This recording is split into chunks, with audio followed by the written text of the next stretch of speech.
आज की वीडियो में हम सीखेंगे कि जीएसटी के कितने टाइप्स हैं, जीएसटी कैसे अप्लाई हुआ और जीएसटी में टैक्स का परसेंटेज क्या है। चलिए स्टार्ट करते हैं। जीएसटी हमारा थ्री टाइप्स का है। फर्स्ट है सीजीएसटी, सेकंड है एसजीएसटी और थर्ड है हमारा आईजीएसटी। सीजीएसटी है central goods and service tax, second SGST है state goods and service tax, third है IGST integrated goods and service tax. How to apply GST. अब जीएसटी अप्लाई कैसे होता है, उसके लिए दो वर्ड है कि इंटर स्टेट सप्लाई होती है और एक इंटर स्टेट सप्लाई है। दोनों कंडीशन में जीएसटी अलग अलग तरीके से चार्ज होता है। इंटर स्टेट सप्लाई में क्या होता है, under GST supply of goods और services within the same state और union territory is called as intra state supply. कि जब विद इन अ स्टेट कोई भी गुड्स सप्लाई होता है या सेल होता है तो इंट्रा स्टेट सप्लाई होती है। जैसे कि यूपी का कोई है बिजनेस, यूपी में बिजनेस करते हैं और यूपी में ही सेल करते हैं, within a state sale हो रही है, तो मतलब यहाँ पे इंट्रा स्टेट सप्लाई होगी। और अगर आउट ऑफ स्टेट सप्लाई होती है तो वहाँ पे इंटर स्टेट सप्लाई होती है। इंटर स्टेट सप्लाई में है under GST supply of goods और services from one state to another is called as inter state supply. कि जब एक स्टेट के बाहर गुड्स की सप्लाई की जाती है तो वहाँ पे इंटर स्टेट सप्लाई होती है। जैसे कि यूपी में बिजनेस होता है, यूपी के बाहर जैसे कि दिल्ली वगैरह में कोई भी गुड्स सेल की जाती है, दिल्ली है, महाराष्ट्र है, कोई भी अदर स्टेट है, वहाँ पे सप्लाई होगी तो इंटर स्टेट सप्लाई होगी। अब जब इंट्रा स्टेट सप्लाई होगी मतलब कि राज्य के अंदर ही गुड्स की सेल होगी तो वहाँ पर दो तरीके की टैक्स लगेंगे, एक सीजीएसटी लगेगा, सेकंड लगेगा SGST. CGST central goods service tax होगा और एसजीएसटी जो होता है वो state goods and service tax होगा। और इंटर स्टेट की बात करें कि अगर आउट ऑफ स्टेट राज्य के बाहर कुछ सप्लाई होता है, सेल होता है, तो वहाँ पर केवल एक लगेगा, IGST integrated goods and service tax. अब percentage of tax under GST, GST के अंदर टैक्स का परसेंटेज क्या है। अब इंट्रा स्टेट सप्लाई और इंटर स्टेट सप्लाई तो आप समझ ही चुके हैं। अब इसमें जो परसेंटेज दिया है किस अकॉर्डिंग ये डिवाइड करते हैं टैक्स का परसेंटेज वो देखते हैं। अच्छा, 0% होता है कि उन चीज़ों पे जिन पे कोई टैक्स नहीं होता है उन्हें निल भी बोलते हैं और एग्जेम्प्टेड भी बोलते हैं, कि कुछ चीज़ें जो हैं वो एग्जेम्प्ट हैं। एग्जेम्प्ट वो हैं जिन पे कोई भी किसी भी तरीके का चार्ज नहीं लगता है, जो कि डेली यूजेस की चीज़ें हैं। जैसे कि फ़िश पे नहीं लगता है, बर्ड्स एग पे नहीं लगता है, फ्रेश मिल्क पे नहीं लगता है। और जैसे जो अनाज हैं, जैसे वीट है, राइस है, मेज़ है, ये जो चीज़ें हैं इन पे कोई भी टैक्स नहीं है, 0% पे हैं। ये सारी चीज़ें हमारी एग्जेम्प्टेड हैं। अगर आप वही ब्रांडेड राइस, ब्रांडेड चावल खरीदते हैं जैसे बासमती का, तो उस पे आपको टैक्स पे करना पड़ेगा।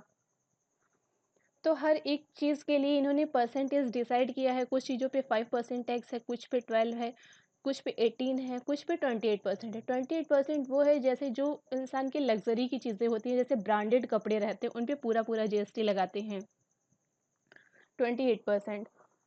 अब जब 5% चार्ज होगा जीएसटी तो उसमें सीजीएसटी में जाएगा 2.5% और एसटीएसटी में जाएगा 2.5%।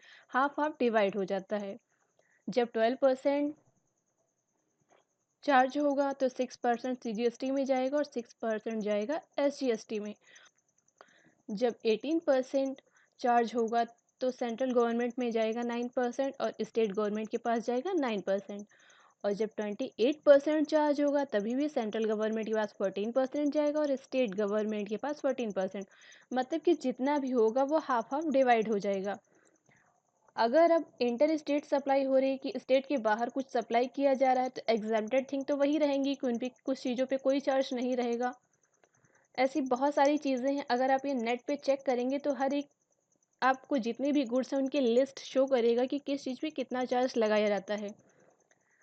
और बाकी यहाँ 5% जैसे चार्ज जब होगा जीएसटी तो उसमें वो केवल आईजीएसटी में जाएगा, कि आउट ऑफ स्टेट जा रहा है तो केवल आईजीएसटी लगेगा, जो कि पूरा पूरा आईजीएसटी 5% लग जाएगा। 12% होगा तभी भी 12% डायरेक्ट आईजीएसटी में आ जाएगा। 18% है तो आईजीएसटी में 18% जाएगा। 28% है तो भी आईजीएसटी में ही जाएगा, क्योंकि इंटर स्टेट में केवल एक लगता है आईजीएसटी। अब बात आती है how to work GST. GST work कैसे करता है। कोई भी बिजनेस होता है तो परचेज और सेल होती है। अगर आप कुछ भी परचेज करते हो, कोई भी गुड्स आप परचेज कर रहे हो तो आप उसकी पेमेंट करते हो, तो उस गुड्स पे आपको टैक्स भी देना पड़ता है, तो आप टैक्स के साथ पेमेंट करते हो। तो जब आप पेमेंट करते हो तो उसे इनपुट टैक्स बोलते हैं। अगर आप विद इन अ स्टेट कुछ भी परचेज करते हो, अगर राज्य में ही कुछ परचेज करते हो तो उन इनपुट सीजीएसटी लगेगा और इनपुट एसजीएसटी लगेगा। अगर स्टेट के बाहर से कुछ आप परचेज करते हो तो इनपुट आईजीएसटी होगा। सेम वही प्रोसीजर सेल में आता है। अगर आप कुछ भी सेल करते हो किसी कस्टमर को, तो जो गुड्स की कॉस्ट होती है आप वो लेते हो और जो गुड्स पे टैक्स लगता है वो लेते हो, तो दोनों चीज़ें आपको मिलती हैं। तो जब आप सेल करते हैं तो सेल पे आउटपुट टैक्स बोला जाता है और परचेज में इनपुट टैक्स होता है। अगर आप विद इन अ स्टेट कुछ सेल कर रहे हो तो उसमें आउटपुट सीजीएसटी और आउटपुट एसजीएसटी होगा।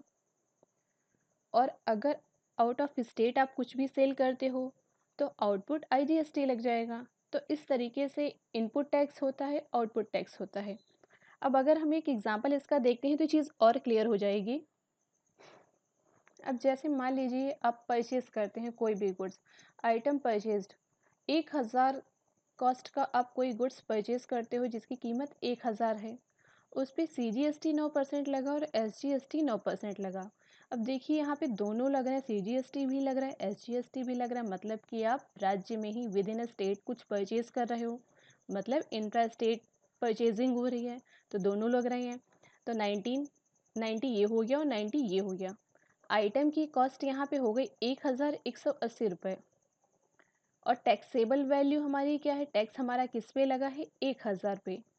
टैक्स अमाउंट हमारी कितनी है, 180 है। 90 ये हो गया, 90 ये हो गया, तो टैक्स अमाउंट हो गई हमारी 180।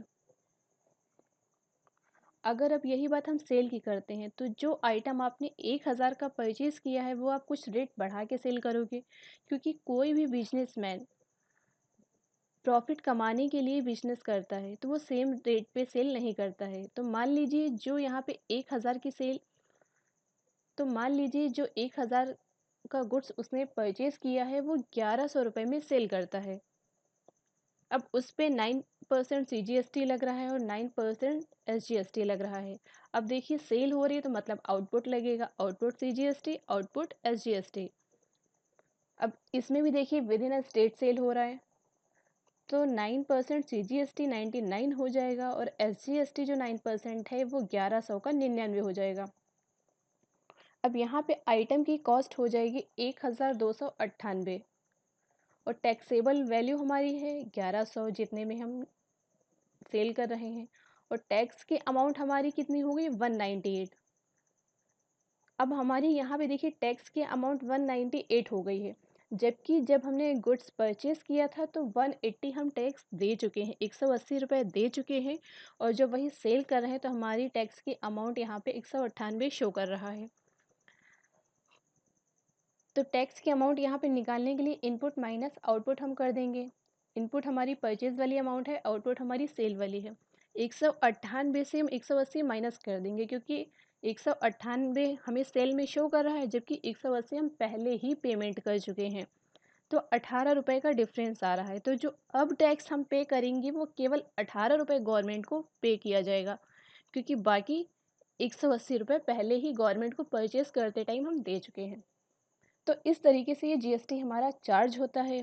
आई होप ये आपको क्लियर हो गया होगा जीएसटी कैसे चार्ज होता है। नेक्स्ट वीडियो में कैसे टैली में अप्लाई होगा जीएसटी, जीएसटी के साथ हम कैसे वर्क करते हैं ये सीखेंगे। मिलते हैं नेक्स्ट वीडियो में, तब तक के लिए थैंक यू।